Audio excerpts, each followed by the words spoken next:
함께 봉독한 말씀을 가지고 공고함을 깨닫는 자라는 주님의 은혜를 나누길 원합니다. 지난 4주 동안 우리 연약함에 대해서 함께 묵상을 했어요. 또 어린이 주일, 어버이 주일 지내면서 우리 인간이 본연적으로 가질 수밖에 없는 우리의 연약함에 대해서 함께 나누었습니다. 또 그 연약함 가운데 그렇다면 우리가 그리스도인으로서 우리가 어떤 정체성을 가지고 우리가 그리스도인이 된다는 것은 어떤 것인가, 또 한 몇 주 함께 고민해보는 시간을 가지기를 원합니다. 여러분 스스로 연약한 존재라는 사실을 느끼시나요? 느끼면서 살아가세요? 언제 그런 일들을 경험하시는지 모르겠어요. 최근에 제가 저희 아이들과 공원에 가서 공놀이를 했습니다. 여러분 어렸을 때 어떤 운동을 하셨는지 모르겠어요. 제가 중고등학교 다닐 때 저희 아이들 나이 때 열심히 축구하고 농구를 많이 했거든요. 근데 여기는 미국이라서 그런지 아이들이 그 미식축구, 럭비공을 가지고 많이 놀더라고요.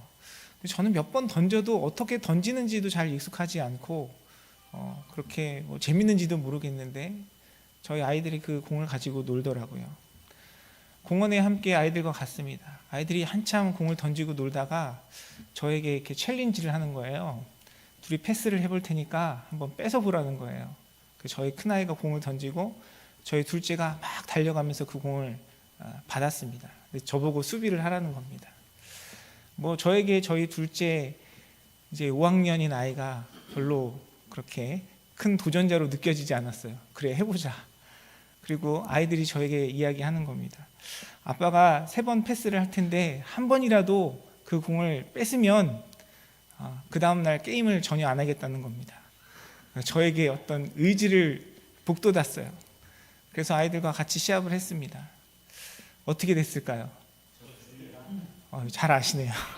네. 제가 한 번도 공을 뺏지를 못했습니다. 3번 다 아이들이 패스를 정확하게 하더라고요. 그리고 그 다음 어떻게 했을까요? 제 마음 가운데 다시 한번 도전해보자 하는 마음이 없었습니다. 네, 안 되는 일은 빨리 포기하는 게 지혜로운 거죠.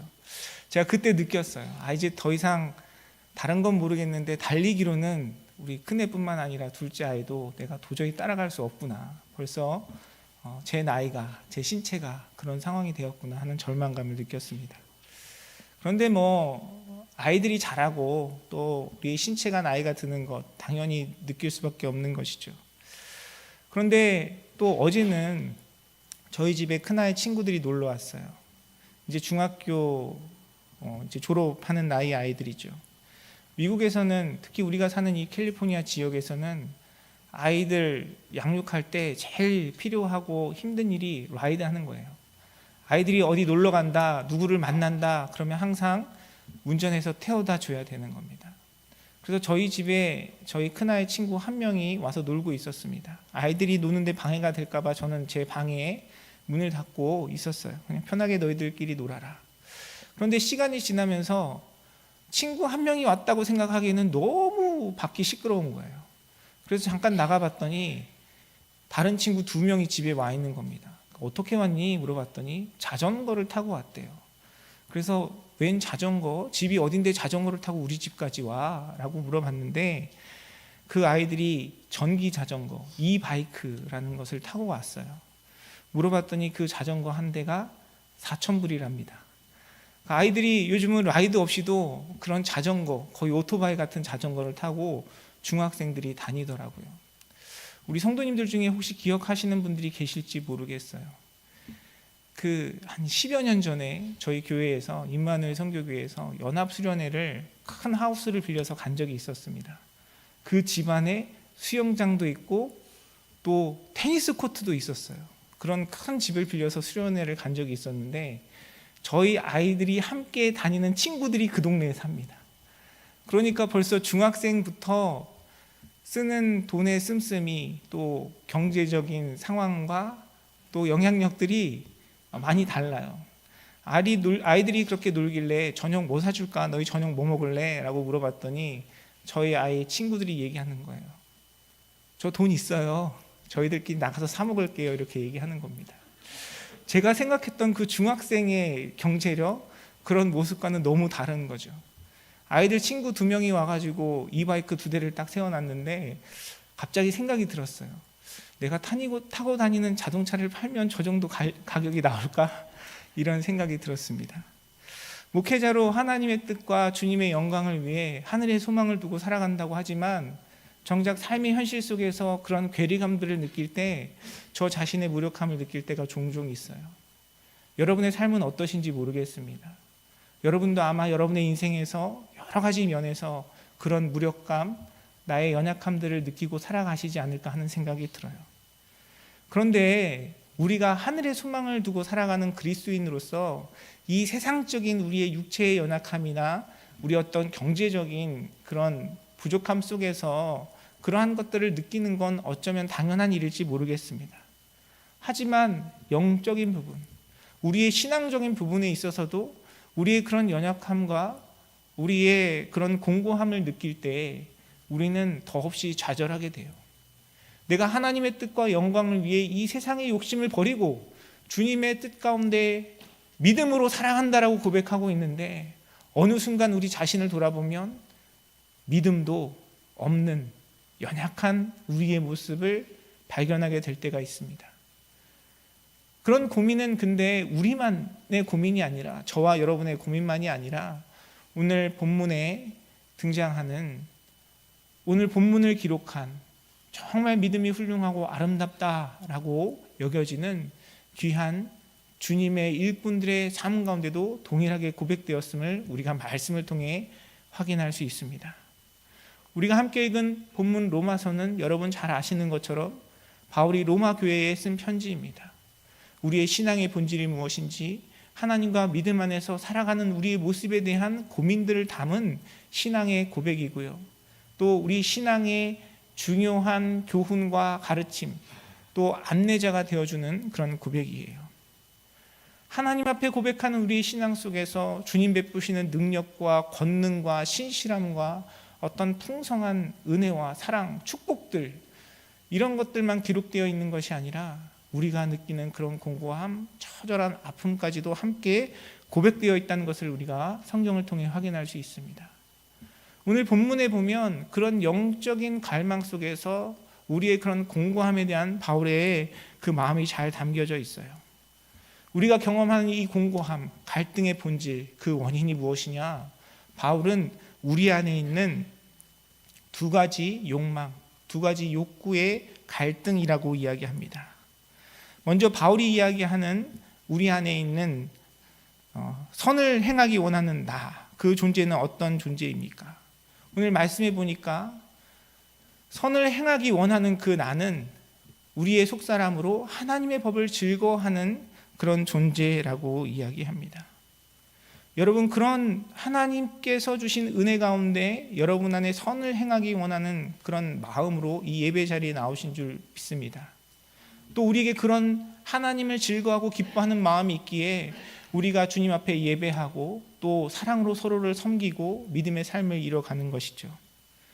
그런데 중요한 것은 그러한 우리의 존재만 우리의 삶을 이끌고 간다는 것이 아닙니다. 우리 안에 또 다른 내가 있어요. 또 다른 내가 있다는 것입니다. 악이 우리 안에 함께 있다는 겁니다. 우리 안에 다른 법이 있어서 내 마음에 그 하나님께서 우리에게 부어주신 선함을 추구하는 그런 마음과 싸워서 우리를 사로잡고 있다라고 말씀은 이야기하고 있습니다. 여러분 어떻게 공감하시나요? 여러분의 인생 가운데도 내 마음에 하나님의 뜻대로 주님을 닮아가고 믿음으로 살아가고자 하는 그런 욕망, 그런 추구하는 마음과 동시에 여러분 마음 가운데 여러분의 죄악이 여러분의 마음을 사로잡고 여러분을 끌고 가고 있는 그 상황과 순간들을 경험하고 계십니까? 우리는 이러한 갈등 가운데 살아갈 수밖에 없는 존재고요. 바울은 자신에게도 자신의 모든 명예와 부를 버리고 주님을 쫓고 주의 복음과 사명을 위해 살아가는 자신에게도 그런 갈등과 어려움이 있다라고 이야기하고 있습니다. 여러분, 우리 안에 있는 이 2자, 우리 안에 있는 하나님의 선을 추구하는 마음, 또한 우리의 죄악 가운데 악을 추구하는 그 마음 가운데 늘 갈등 속에 살아가는데 이 2가지 갈등이 서로 부딪히고 싸울 때 여러분 누가 더 많이 승리합니까? 여러분 누가 더 많이 승리하는 것 같으세요? 네, 고민이 많으신가 봐요. 네. 우리 마음 가운데는 늘 하나님의 뜻대로 주님께 순종하고 하나님께서 주신 선한 마음으로 살아가는 그 삶을 살아가기를 원하지만 정작 우리의 삶의 현실 속에서 우리가 경험하는 것은요, 우리 마음속에 악이 더 많이 승리하고 그 가운데 실패하는 우리의 모습을 발견하게 되는 것 같습니다. 물론 세상을 살아가면서 세상의 법과 질서 가운데 그것을 위반하고 범죄하는 행위를 하면서 살아가시는 분은 아무도 없으리라 생각이 듭니다. 그런데 오늘 본문에서 이야기하고 있는 그 선은 세상의 기준과 도덕을 넘어서서 거룩하고 온전하신 하나님의 그 사랑, 거룩하고 온전하신 하나님의 그 선이기에 우리는 그 선 앞에 늘 실패함을 경험할 수밖에 없어요. 누군가를 미워하는 것을 넘어서서 마땅히 실천하고 섬겨야 할 사랑의 자리에 서지 못한 나의 연약한 모습, 이 세상 속에서 세상의 것을 버리고 주님을 쫓는다고 이야기하면서도 여전히 세상 가운데 내 마음을 빼앗기며 그 가운데 낭망하고 절망하고 있는 나의 모습, 하나님께서 나를 향하여 주님을 가까이 하고 주님을 사랑하며 말씀과 주님과 교제하며 살아가도록 우리를 부르셨는데 하나님의 말씀으로 주님과 친밀하게 교제하지 못하고 기도하는 자리에 서지 못하고 내가 마땅히 사랑해야 할 자의 삶 가운데 불만불평하고 내 마음속에서 시기하고 질투하는 마음이 그 느껴지는 그 순간순간들을 우리는 경험하면서 여전히 하나님 앞에 선을 추구하며 살아가지만 온전치 못한 우리의 모습을 고백하며 실패감을 경험하며 공고함을 고백할 수밖에 없는 것이 우리의 모습입니다. 그런데 그 모습이 저와 여러분의 모습, 우리만의 모습이 아니고요, 자신의 모든 인생을 주님 앞에 드렸던 바울의 동일한 마음과 그의 갈등이었다고 성경은 이야기하고 바울은 그것을 정직하게 우리에게 고백하고 있어요. 오늘 함께 읽은 본문 말씀 24절의 말씀에 보니까 그래서 바울은 이렇게 이야기합니다. 오호라, 나는 공고한 사람이로다. 이 사망의 몸에서 누가 나를 건져내랴 라고 이야기합니다. 자신에게 답이 없다는 거예요. 내 안에 분명히 하나님에 대한 그 열망이 있고 주님의 선을 추구하고자 하는 마음이 있는데 여전히 내 안에 있는 이 죄악의 연약함 속에서 내가 이것을 이겨내고 승리할 방법과 길이 나에게는 없다라는 것을 바울은 정직하게 이야기하고 있습니다. 그래서 자기를 곤고한 사람이라고 표현하고 있습니다. 여기서 공고하다는 의미는요, 인생의 깊은 고통과 절망 가운데 자신의 영적인 부분뿐만 아니라 육체적인 피로를 고백하며 자신의 낙심된 상황 가운데 절망하고 있는 자신의 모습을 이야기하고 있는 겁니다. 여러분, 그렇죠. 우리가 이 땅을 살아가면서 많은 병의 원인이 무엇입니까? 스트레스잖아요. 우리 인생에 고민이 생기고 염려가 생기기 시작하면 우리의 육체에도 영향을 줍니다. 갑자기 입맛이 없어지고요, 생기가 떨어져요, 괜히 우울해지고 또 어떤 육체적인 활동들이 굉장히 제약됩니다. 잠도 잘 이루지 못하고 우리의 인생 가운데 고민하고 있는 그 염려와 근심들, 우리의 영적인 문제들이 육체 가운데 영향을 줄 때가 있어요.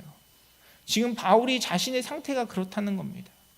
자기 안에 있는 하나님의 거룩한 부르심 가운데 선을 행하고자 하는 그런 마음 가운데 주님 앞에 자신의 삶을 내어드리고 복음을 위해 모든 것을 내어놓고 살아가고 있는 삶에도 불구하고 여전히 하나님 앞에 공고한 자로, 아무런 소망이 없는 자로, 그것으로 인해 괴로움을 당하고 있는 자기의 자신의 모습에 대해서 고백할 수밖에 없는 연약함이 자기의 가운데 있다는 것을 바울은 고백하고 있다는 것이죠.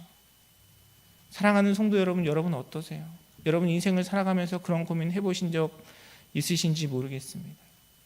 내가 이 세상의 욕망을 쫓지 않고 주님을 믿는 믿음 가운데 믿음으로 살아가고 있지만 여전히 어느 순간 내 마음을, 내 모습을 볼 때 믿음은커녕 어떨 땐 믿지 못하는 사람보다 더 온전치 못한 나의 연약함을 경험하면서 그것으로 인해서 내가 정말 예수님 믿는 사람 맞나? 나에게 정말 믿음이 있는 것인가? 나 스스로를 의심하고 또 신앙의 문제 가운데 고민하고 갈등해 보신 경험이 있으신지 모르겠어요. 그런데 사랑하는 성도 여러분, 우리가 이 상황에서 분명히 깨닫고 이해할 것은 무엇이냐면 우리에게 그런 고민이 있다는 것 자체가 하나님의 은혜라는 사실을 우리는 깨달아야 합니다. 오늘 본문 말씀에서 바울이 이야기하고 있는 자기 안에 두 가지 욕구에 대해서 설명하면서 자기 안에 선을 행하기 원하는 자신의 모습에 대해서 그 속사람에 대해서 바울은 무엇이라고 이야기하냐면 자기가 깨달은 한 법이라고 표현하고 있습니다. 자신이 새롭게 깨달은 한 법. 이 말의 의미는 무엇입니까? 원래 자기 자신 안에 없던 존재라는 것이에요.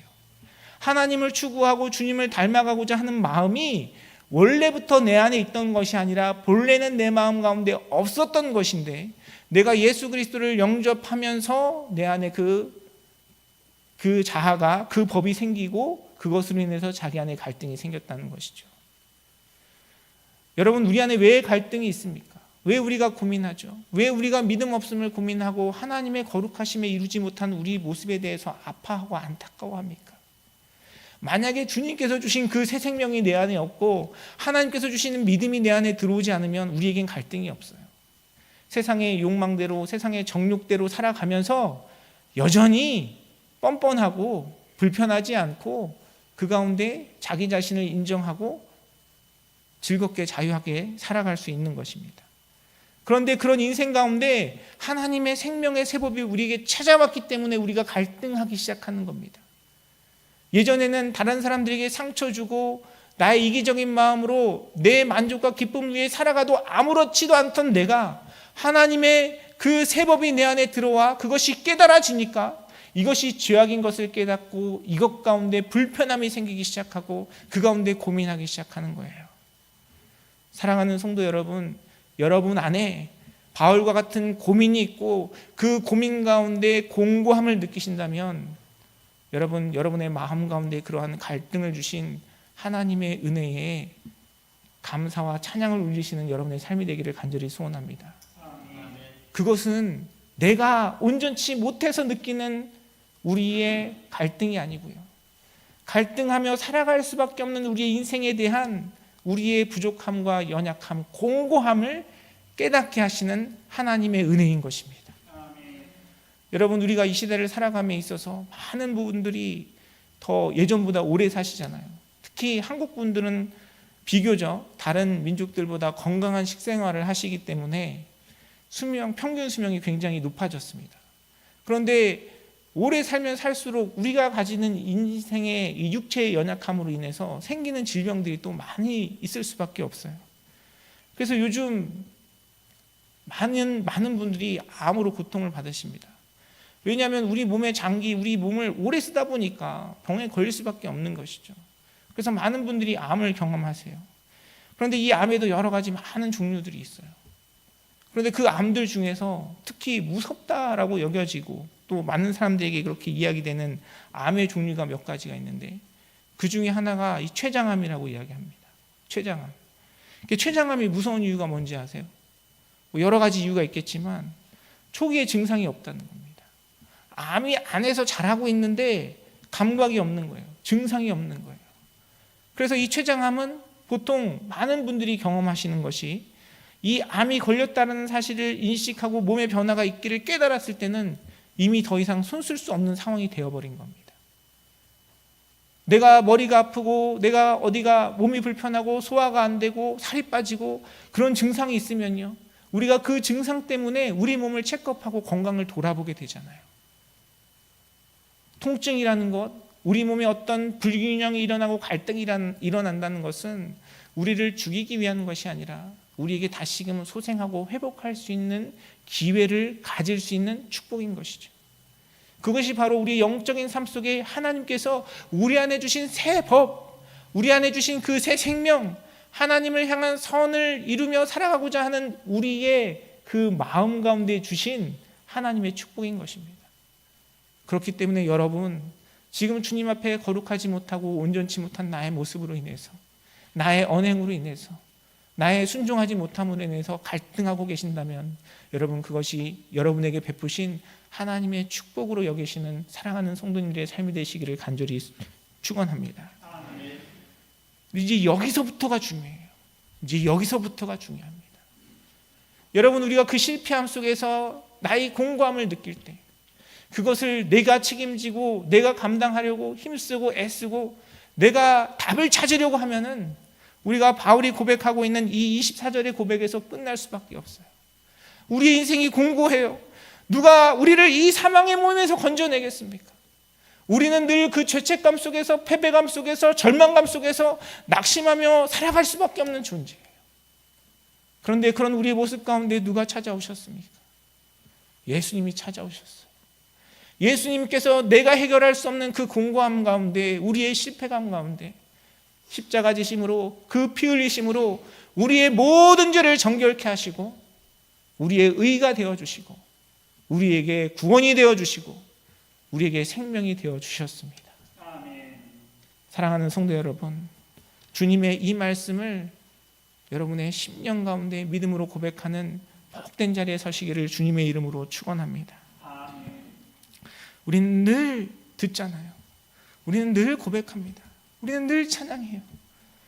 예수님을 향한 그 죄사함의 은혜, 우리를 죄에서 구원하여 주신 하나님의 은혜에 대해서 찬양해요. 그런데 그것이 내 입술의 고백에서 그치는 것이 아니라 정말 바울과 같은 이 곤고함 가운데, 갈망 가운데 나에게 생명이 되어주시는 예수 그리스도의 그 복음을 만나시는 사랑하는 성도님들의 삶이 되시기를 간절히 소원합니다. 이것은 우리의 힘과 능력으로 할 수 없어요. 하나님께서 베푸시는 하나님께서 베푸시는 은혜와 우리 가운데 부어주시는 성령의 역사, 우리에게 주신 생명이 우리 가운데 함께 일하실 때 그 믿음의 자리에 설 수 있는 것입니다.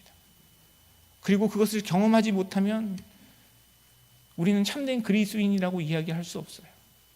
내가 아무리 교회에 열심히 다니고 오랫동안 신앙생활을 하고 내가 교회에서 이런저런 관계들을 맺어가고 교회에서 직분을 받고 이러한 섬김들을 살았다 할지라도, 내가 선교를 수없이 다니고 내가 많은 구제의 손길을 베풀었다 할지라도 우리가 하나님 앞에 나의 이 공고함이 제대로 고백되어지지 않고 그 공고함을 해결해 주시는 예수 그리스도의 은혜의 십자가를 경험하지 아니하고는 우리는 참된 그리스도인이라고 이야기할 수 없는 것입니다.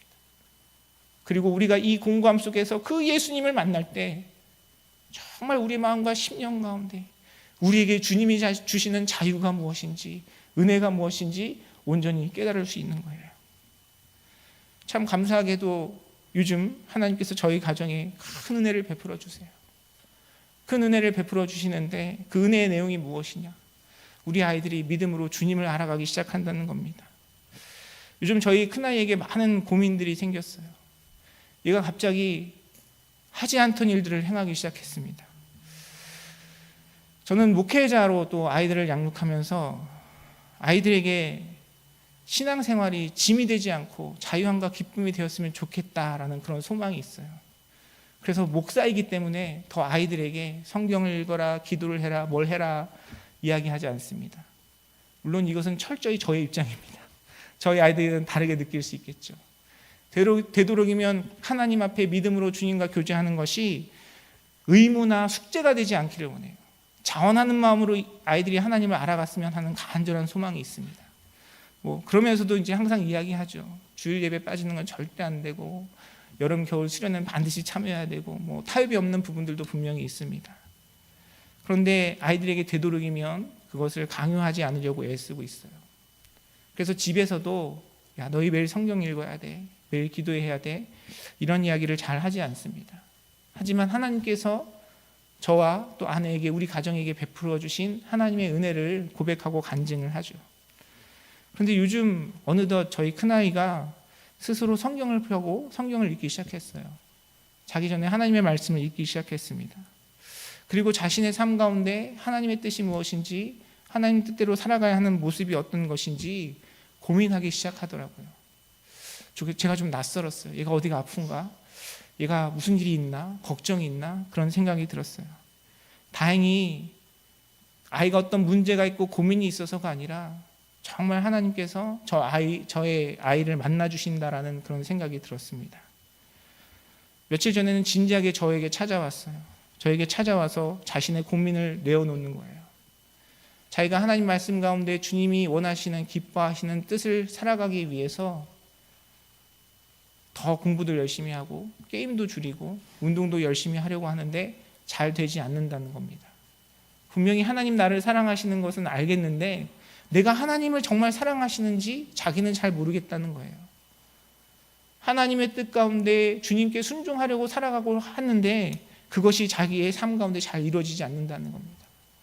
그래서 매일같이 다짐을 한대요. 내일은 더 성경 열심히 읽고, 내일은 내가 더 게임하고 인터넷 하는 시간 줄이고 하나님께서 기뻐하시는 일을 위해서 시간을 쓰겠다라고 결단을 하는데, 그 가운데 계속 실패하는 자신의 모습을 보면서 내가 정말 예수님을 믿고 사랑하는지 모르겠다라는 고민을 가지고 저에게 찾아왔어요. 제가 그때 저희 아이와 이 말씀과 함께 여러 가지 성경 구절을 읽으면서 함께 이야기했습니다.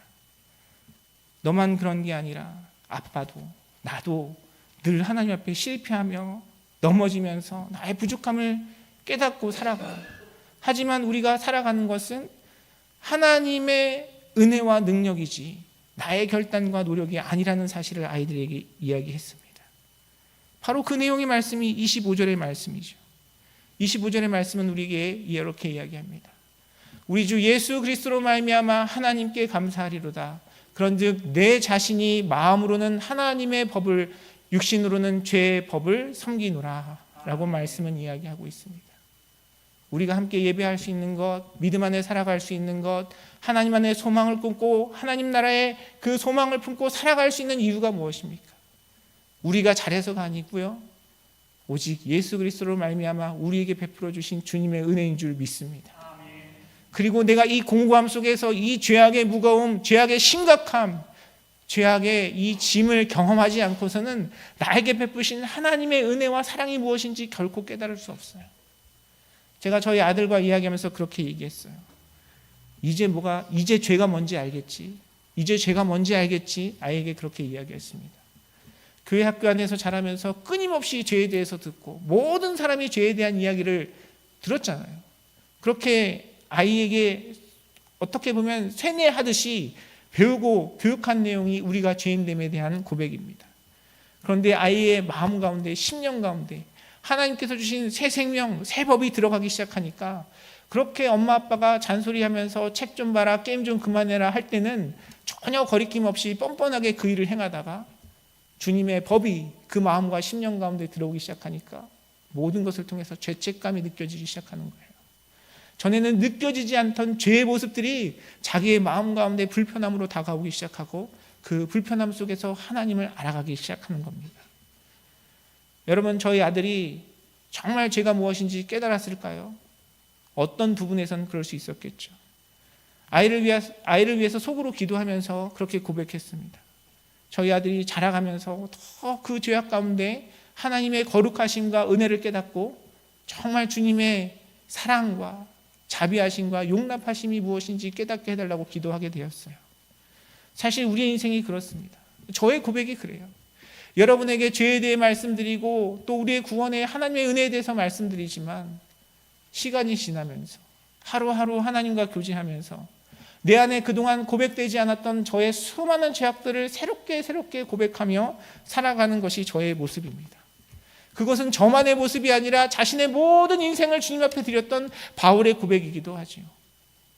바울 정도면, 바울처럼 그렇게 모든 것을 희생하고 주님께 드린 사람이라면 이런 자신의 공고한 모습에 대한 고백보다는 여러분, 저처럼 하나님 앞에 신실하게 여러분의 삶을 내어드리고 하나님 주신 축복을 경험하십시오 라고 이야기해도 될 것 같아요. 그러나 바울은 자신의 헌신과 수고를 주님 앞에 자랑하지 않고 오히려 자신의 공고한 가운데 하나님께서 베풀어 주시는 은혜를 고백하면서 우리에게 주신 하나님의 축복이 무엇인지 깨닫고 오직 주님께만 영광 올려드리고 주님께 드리는 감사의 고백을 올려드릴 수 있는 드리는 것을 우리가 말씀을 통해 확인할 수 있습니다. 사랑하는 성도 여러분, 저와 여러분의 삶 속에 이러한 고백이 있기를 원합니다.